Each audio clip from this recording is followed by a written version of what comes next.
Buenas noches, ¿cómo andan? ¿Cómo están? Bienvenidos a un nuevo capítulo. ¿Cómo están en casa? Bueno, hoy vamos a orientarnos un poquito a la actualidad, a lo que tiene que ver con esta guerra de Medio Oriente, que nos tiene a todos muy atentos y atentas porque tiene repercusión, ¿no? A nivel internacional. Bueno, ¿qué va a pasar también con los países cercanos y no tan cercanos? Porque de uno u otro modo influye lo que está sucediendo en Medio Oriente. Ya están sentados los especialistas de esta noche. Voy a saludar a él, Augusto Grilly Fox, analista en política internacional. Augusto, ¿cómo estás? ¿Qué tal? ¿Cómo estás vos? Muchas gracias por la invitación. Buenas noches. Y también a Mario Guerrero, politólogo e investigador de la UNCUY. ¿Cómo vas? Muchísimas gracias por la Muy invitación. bien, muy bien. ¿Cómo andan ustedes? ¿Bien? Bien. Vamos a hablar de esto, ¿no? Que por ahí dijimos con el equipo de producción, hay que tocar este tema, ¿no? Hay que hablar de este tema. Si bien muchas personas, ¿no? Muchos periodistas, mejor dicho, específicamente lo están tocando y muchos canales de televisión, quiero ir al antecedente, ¿no? Porque muchos hablan de que, bueno, esto no fue de una noche en la mañana, ¿no? No me sé la frase, de la noche a la mañana, ahí está. Esto no fue, ¿no? Sino que hubo antecedentes, que hubo ahí riña, ¿no? Entre estos dos países. Bueno, finalmente está sucediendo, finalmente hay una guerra que está perjudicando al mundo. Antes que me respondan, voy a ir al Zoom porque también tengo un invitado también. Voy a hablar de Leonardo Jacobsen también. El apellido, cualquier cosa me corrigen, Hola, ¿no? Periodista mendocino que vive hace 10 años en Israel. Hola, Leonardo. hola, ¿qué tal? ¿Cómo estás? Un Muy bien. gusto. Muy bien, ¿no? Un placer tenerte, ¿no? La verdad, muy bien la producción, ¿no? Que te pudo contactar, ¿no? Que podemos hablar de este tema. Obviamente que vamos a hablar con los especialistas del antecedente y lo que conlleva a esta guerra de Medio Oriente. Pero específicamente, ¿qué está sucediendo en Israel? Contanos un poquito cómo se vive, ¿no? Eso allí. Bueno, un tema de arranque bastante amplio. Lo que se vive aquí es algo que no empieza hoy. Creo que los chicos en el piso tienen un Ujú, conocimiento importante, de conocer bastante de cuándo viene, de cuándo comienza, cuándo empiezan los roces y cuándo se van alteciendo o cuándo se va calentando. De ujú, alguna manera, la situación de temperatura alrededor de estos dos pueblos, que de alguna forma también hay algo con lo que hay que empezar describiendo la situación, y es que hay que recordar que Israel es un estado, digamos, fundado en determinadas fechas y demás, que ya seguramente analizaremos, y está en un conflicto armado y en un conflicto, creo que no se le puede llamar político de alguna manera, porque es interno. La política corresponde de alguna forma al, al Estado, ¿no? De alguna claro. manera. Entonces, de esa forma podemos entender que hay un país de por medio con un territorio que lleva mucho tiempo ya, intentando lograr algo que esperamos todos que suceda en algún momento. También yo soy Ujú, una de esas personas también, y soy muy pro a esa idea, y es de que Palestina debe tener un Estado también, ¿no? Entonces ese es el gran punto, por un lado, que tenemos que separar de todo ujú, esto, y por otro lado tenemos que hablar del conflicto existente entre la porción que se separó o de alguna manera en sí. determinado momento se peleó con quienes se estaban disputando el gobierno o el mandato en ese momento de Palestina, ¿no? Que era Al-Fatah y la organización, en este caso, que se convirtió en una organización terrorista posteriormente, del Hamas, ¿no? Entonces, de hecho, así comienza de alguna forma un poco el relato que se puede contar Ujú, aquí, para entender también cuál es el contexto. De un lado, de la Palestina en control de alguna manera y intervención del ejército israelí, que es el territorio de Cisjordania, que es la zona conocida como Judea y Samaria, y el control que ejerce la agrupación terrorista del Hamas sobre el territorio de Gaza, ujú. exclusivamente, ¿no? Perfecto. Bueno, Ahí no. vamos, ahí vamos a contextualizar y voy a volver a vos. Voy a hacer como un ping-pong entre ustedes y vos, ¿no? Para que nos vayas contando el contexto, ¿no? Actual de Israel, donde estás, de Israel. Am, la pregunta que se hacen muchos y que está hablando, ¿quiénes son los buenos y quiénes son los malos? ¿Existen los buenos y los malos en esto? Sí, yo creo que sí, que están de Ajá, los dos lados, los buenos y los malos. ajá. Es un conflicto que representa principalmente el interés sobre una misma cosa por ahí en parte, Ujú. y de ahí también a la interpretación que se ha ido generando. Me parece algo fundamental también remarcar digamos, el rol terrorista de Hamas, lo cual no representa de ninguna manera, entiendo, la causa palestina. O Sí. sea, Hamas está catalogado como un grupo terrorista. Me parece un error grave por ahí interpretar que la Franja de Gaza pueda llegar a ser representada en cuanto a su pensamiento o a su intención o a su búsqueda Ujú. de un Estado, justamente con los principios que de hecho el propio Hamas, creado a fines de los 80, en sus bases fundacionales tiene el objetivo de erradicar. Ellos nunca reconocieron al Estado de Israel y además de erradicar, digamos, referencias israelíes de toda la tierra que ellos consideren Palestina. Y por otro lado, también tenés esta cuestión interna, interesante lo que marcaba Leo, en relación a lo que es la interna política en Franja de Gaza en su momento, que era el Fatah, y lo que ha sido justamente Hamas. También teniéndolo en cuenta a partir de la retirada de Israel del llamado a elecciones que se dio en su momento, donde Hamas gana, pero después no se vuelven a generar elecciones. Y sobre todo cuando han existido situaciones extremas y de violencia, esto justamente beneficia a los sectores más extremos, ¿no? Ya sea en cuanto a la perspectiva que puedan llegar a tener de Israel o la perspectiva que puedan llegar a tener desde Franja de Gaza, en el sentido de que, digamos, que los derrotados son los dialoguistas en estos casos, ¿no? Totalmente. Eh, Te miro a vos, ¿no? Te miro a no, vos. sí, sí. ¿Coincidís con lo que te venía diciendo Sí, Augusto? coincido Ujú. con ambos y realmente es muy difícil, me parece curioso e importante la puntita que dejó Leo en el sentido de cómo diferenciamos la política local de la política interna y la cuestión geopolítica. Ujú. Es muy difícil de diferenciarla, porque gran parte de la coyuntura en la que nosotros, o la nueva etapa de la coyuntura en la que nosotros estamos actualmente, es porque tanto dentro del frente o de la causa palestina hay un quiebre, que es el quiebre entre Fatah y Hamas, y por el otro lado, Israel está en un contexto en donde Netanyahu tiene una debilidad política bastante curiosa, si uno lo mira en términos de para atrás, los últimos 15 años, los cuales da cuenta de que Netanyahu es conocido que ha hecho de la política exterior y de las cuestiones de causa de interés nacional una forma de construir legitimidad en su autoridad, la cual en estos contextos no hace otra cosa más que radicalizar la violencia, ¿no? Porque hay una cuestión que también hay que tener muy en claro y que se mezclan o se las trata como si fueran de lo mismo, pero no es lo mismo, porque la cuestión árabe, la cuestión musulmán, la cuestión judía y los nacionalismos son elementos que hacen sinergia entre sí, pero no son sinónimos, no es lo mismo.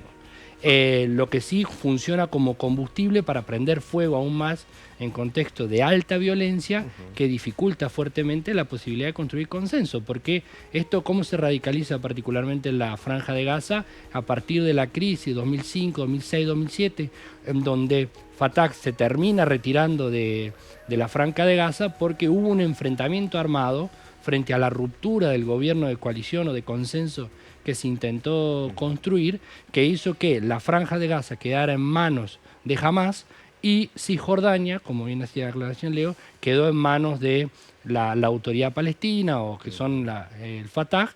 Entonces estamos en ese contexto. Entonces la verdad que está todo dado el caldo de cultivo para aún más conflicto, ¿no?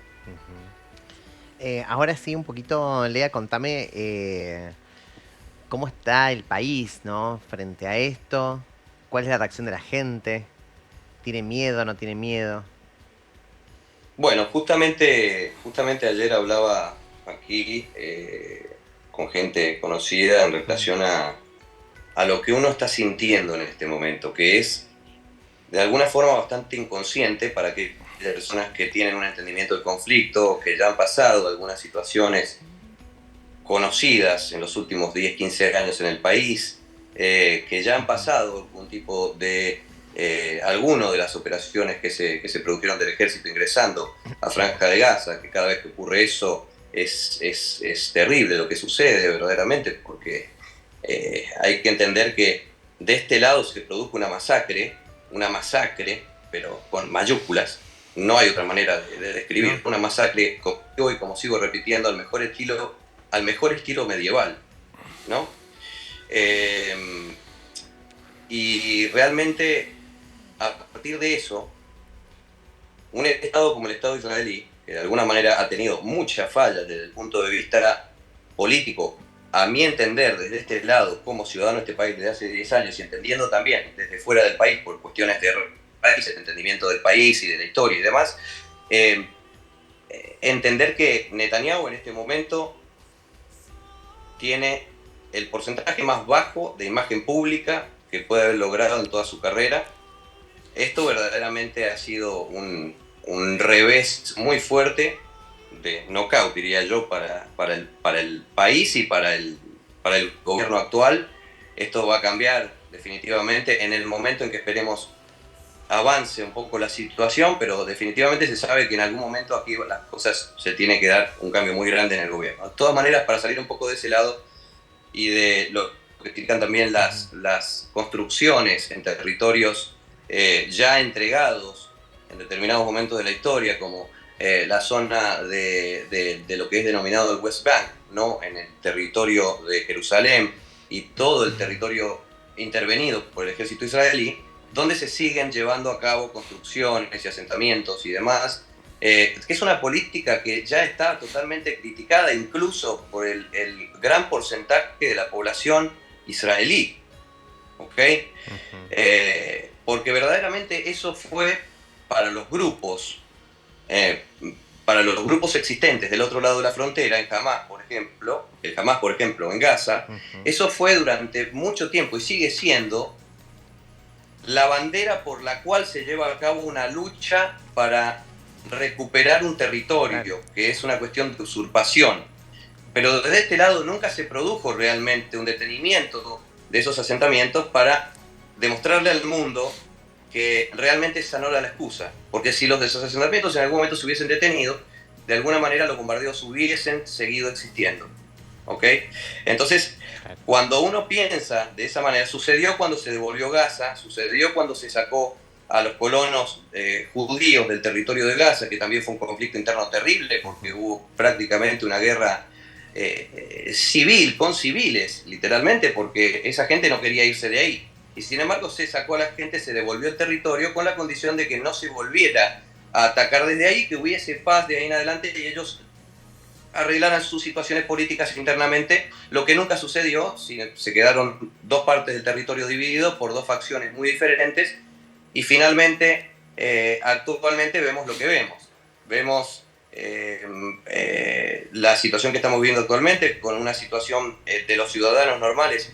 Uno de ellos me considero yo, más allá de que uno no llega a ser israelí, yo llegué grande a este país, siempre voy a ser argentino y Argentina es mi país, pero de todas formas hay muchas cosas que unen a esta tierra, una historia, un entendimiento del conflicto, un entendimiento de que también se tiene derecho a la defensa, se tiene derecho a la existencia y demás, porque el fundamento de una guerra santa, es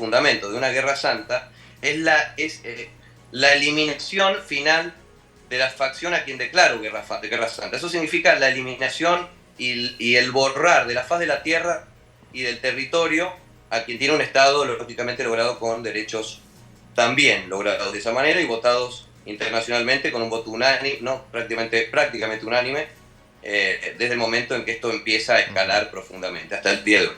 Pero del otro lado de esto está la gente, ¿no? Está la gente. La gente, que es lo que nos interesa en este momento, tanto de este lado como en cualquier parte del mundo, está dentro de Gaza y está aquí. Nosotros vivimos una situación de un estrés inconsciente. ¿Ok? Eso es lo que he logrado intentar describir de alguna forma de lo que me sucede a mí. Me he dado cuenta de que tengo reacciones o incluso situaciones de estrés en las que no me doy cuenta que estoy estresado y me siento muy tranquilo, pero verdaderamente es una situación de alerta constante del inconsciente. Por las sirenas, por el movimiento aéreo de aviones, porque verdaderamente no sabemos en qué momento puede ingresar al conflicto un tercero, y ese tercero verdaderamente no es el Hamas, no es ni siquiera Hezbollah, que está en el norte, también apoyando a Hamas. Estamos hablando de potencias, ya países verdaderamente, porque luego de la caída del gobierno anterior, el gobierno lógicamente sirio, lo que quedó como autoridad política fue Hezbollah en el territorio de Siria. Esa es la realidad.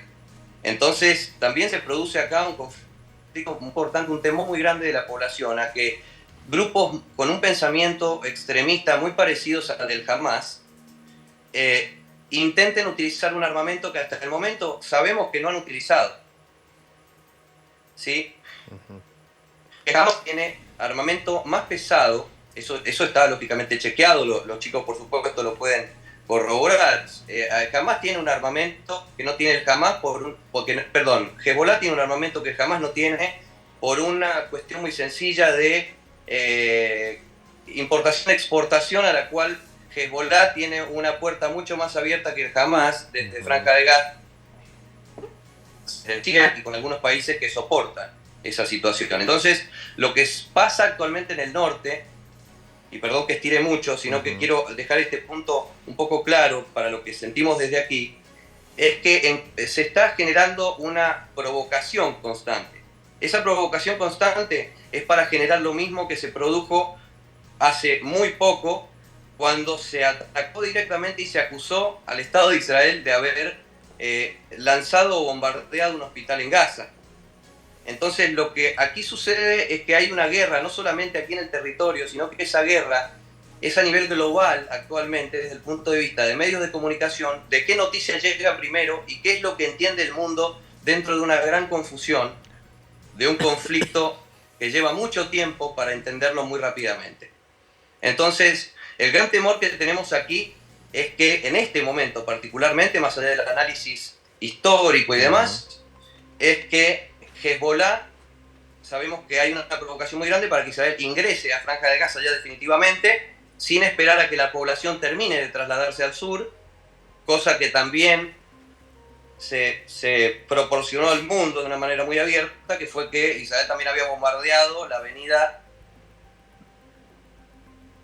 Ay, justo, bueno, se nos está complicando la comunicación, ¿no? Bueno, en vivo desde Israel, Leonardo Jacobson, que es periodista mendocino, que nos está trayendo toda la información, ¿no? Con respecto a todo esto. Mario, ¿coincidías con lo que hablaba Leonardo? ¿O en Sí. aspecto te dio una carita medio...? No, sí. De hecho, que da cuenta de la complejidad del problema, ¿no? Porque, por ejemplo, él hablaba de Hezbollah.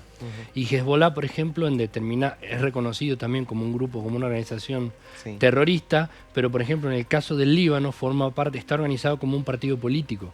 De hecho, ha formado parte de los sucesivos gobiernos que se han constituido en el último tiempo en Líbano. Entonces, por ejemplo, y se sabe que Hezbollah tiene armas escondidas en el Líbano, en un país donde también ha habido guerra civil muy recientemente, y la presión está constantemente, porque, por ejemplo, Líbano y Siria nunca reconocieron a Israel como un Estado. En el caso de Siria, que es donde tiene una de las mayores presencias Hezbollah, está el problema de las disputas por el Alto, es decir, unos territorios que son lindantes entre Israel y el sur de Siria, y en un contexto en donde es un polvorín.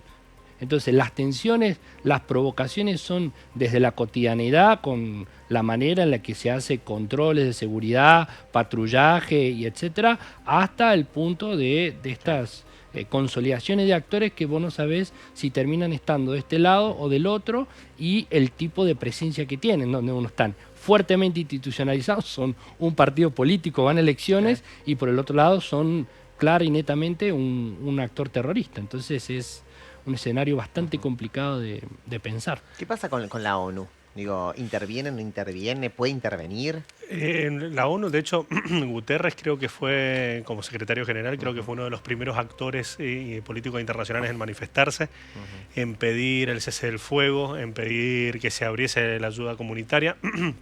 De todos modos, las posiciones que pueda llegar a tener no son vinculantes. lo cual, si bien genera una presión, obviamente, esto se suma también por ahí a la intervención de otros actores políticos a nivel internacional, distintos presidentes que fueron manifestándose. Pero en relación a lo que hablaban, que me parecía muy interesante recién que marcaba Leo en relación a lo que es el efecto miedo, hay un par de datos que me parece que es interesante que maneje por ahí el televidente, que son, por ejemplo, las distancias que hay en Israel. Las distancias son muy cortas. De hecho, por ahí Leo me puede corregir en relación a la distancia entre Tel Aviv, la principal ciudad, con lo que es Sderot, que es la principal ciudad que está del lado de Israel, a 1 kilómetro de la franja de Gaza, no supera los 102 kilómetros. O sea, estamos hablando prácticamente lo que es Mendoza-Tunuyán. Y por otro lado, también entender las cortas distancias que hay entre Tel Aviv y el norte, lo cual representa un factor miedo. Y algo muy doloroso es justamente el hecho, yo cuando empecé a procesar las situaciones, sobre todo por el marco político de inestabilidad en un contexto de intentos de reforma judicial en Israel, entiendo que se da y genera una situación similar en relación a la sensación de inseguridad que se genera en el 2001 en los Estados Unidos. Entiendo que este ataque vendría a ser como una especie de 2001, de 11 de septiembre de 2001 para Israel. Por ahí Leo puede enmarcarlo mejor, pero en materia de seguridad me parece que el golpe ha sido de esas características. ¿Fue así, Leo? Justamente, como Augusto estaba planteando en este momento, coincido plenamente. Yo justamente manejaba esa idea y uno lo piensa haciendo un paralelismo con lo sucedido en cuanto al golpe que se le da en el caso de una potencia como los Estados Unidos en el mundo en ese momento, y en este caso una potencia en el Medio Oriente en este momento, un grupo extremista islámico de la misma forma que de alguna manera burla todo un sistema de seguridad, que esa es la gran incógnita que existe, todo un sistema de seguridad donde está muy bien explicado. Yo las cifras exactas no las tengo, pero sí hablamos más de 30 batallones, o sea, en una línea de distancias, si estábamos hablando, como Augusto decía, que correctamente es así, en una línea de distancia muy pequeña para cubrir con un ejército muy poderoso, donde mucha gente se pregunta dónde estaba en ese momento, qué pasó con los 30 batallones, qué pasó con los tanques apostados en todo, con las cámaras, con los observadores, porque esa línea de frontera es una de las líneas más vigiladas del planeta. Entonces, cuando una cosa así sucede, de una forma, no solamente la ciudadanía se asusta muchísimo, porque si pasa una cosa así puede pasar cualquier cosa, y ya corre el riesgo hasta la integridad desde el punto de vista de derechos de una persona, las pone en duda en el momento. Si se viola algo con tanta seguridad como eso, como uno está acostumbrado a conocerlo. Entonces, a partir de ahí, hay una situación de inseguridad muy grande dentro del país en el sentido de qué es lo que puede suceder si ese factor tercero comienza. Cuando se viola eso, hubo una máquina, una topadora, trabajando una hora y media. A la base militar más cercana le toma alrededor de 12 minutos o 10 minutos estar ahí, ¿no? Entonces, de alguna forma, hubo un error, o aquí ha habido un error. Hay muchas teorías que se manejan, por eso hablemos desde el punto de vista de lo que sería, ¿no? Pero se manejan muchas teorías y eso genera mucho temor. Por un lado, de que puede haber existido algún tipo de error de inteligencia y que se haya movido hacia el norte, se hayan desplazado hacia el norte de la franja o hacia el sur de la franja de Gaza a las tropas por algún tipo de alerta o algún tipo de soporte. De alguna forma, de alguna teoría también que se maneja, de algún tipo de soporte digital, de violación, de hackeo, a tema de seguridad, de inteligencia, ¿no? Son cosas que se manejan. Pero, por supuesto, sí, plenamente con lo que decía Augusto recién. Las distancias son muy cortas, las alarmas suenan constantemente aquí. Es terrible. A pesar de que se habla de Franja de Gaza en estos momentos por lo sucedido con el hospital, que ya, por supuesto, se ha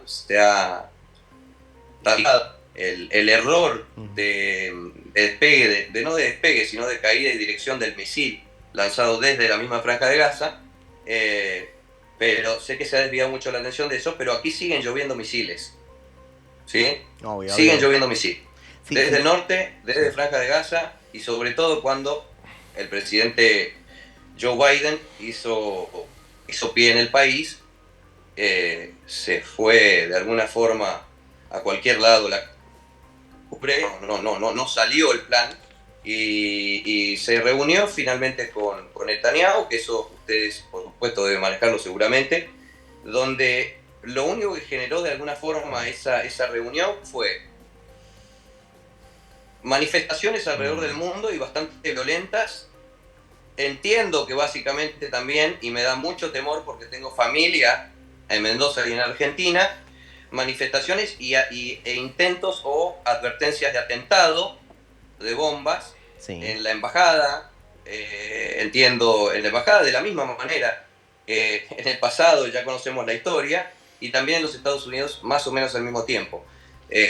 Yo puedo contarles por supuesto lo que sucede desde aquí, desde ese punto de vista, pero realmente me gustaría también, si ustedes tienen algún dato para darme alguna tranquilidad de qué es lo que se maneja internamente, por lo menos para entender que hay un control o un entendimiento de dónde viene esa advertencia o esa amenaza, ¿no?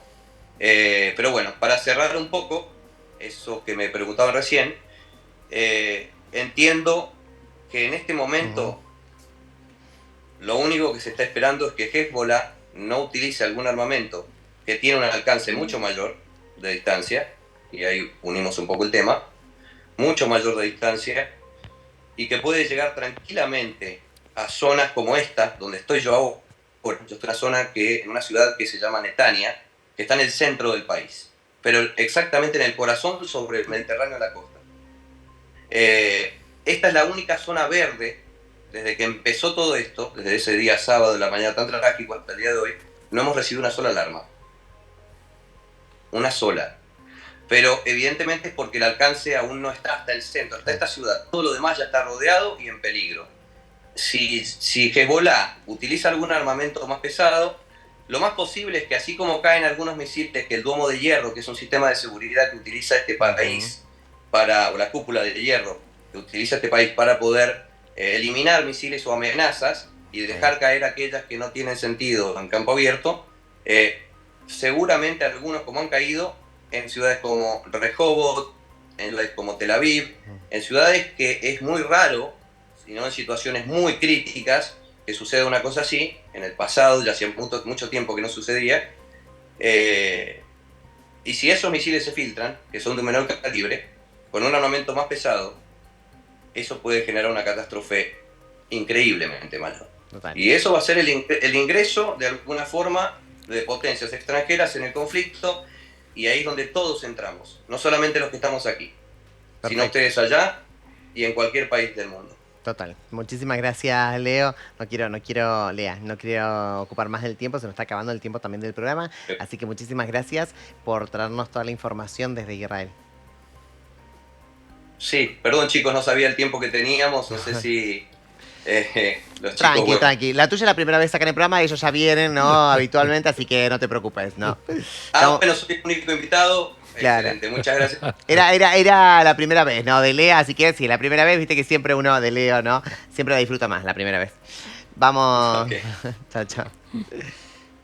Ponle un poquito de... Ahí está, muchísimas gracias. Conclusión con respecto a esto, lo que decía, ¿no? Un panorama en Argentina, ¿esto no está perjudicando, empieza a perjudicar a los demás países o solamente se queda en Medio Oriente? Argentina, ¿y cómo está con respecto a esto? ¿O nada? No, la Argentina sin duda, la Argentina está ubicada en un lugar, de hecho a nivel densidad demográfica, o sea, representa a la Argentina, digamos, en la Argentina hay una colectividad muy grande de Israel, alrededor de, te diría yo, habría que ver en base a qué estadísticas, pero la tercera o la cuarta a nivel mundial debe ser la Argentina.